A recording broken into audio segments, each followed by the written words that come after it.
Hello, today I'm going to change the radiator cap on a 2007 Honda Accord. Looking at the motor. Right here we have the radiator cap. Just open it up. Only do this when the car has been sitting for hours and is cold.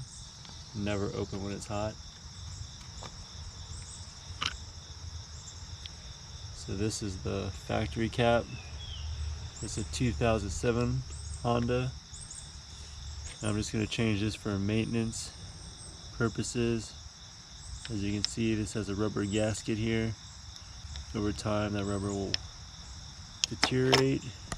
This car being a 2007.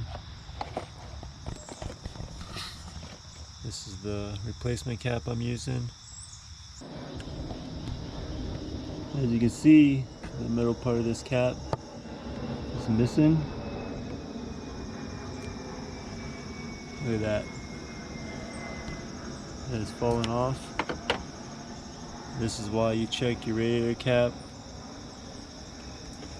This is why you replace it.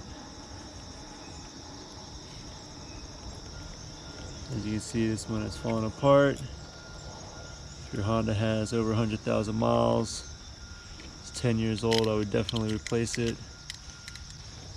Didn't even know this had failed. Just happened to do some maintenance. New cap installed.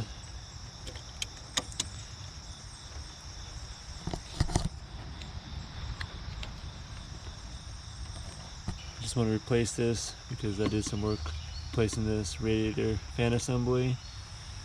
So glad I checked this cap.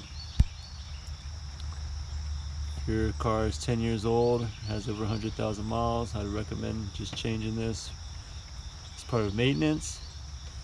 As you can see, this one had deteriorated, fallen apart. So you can see what can happen.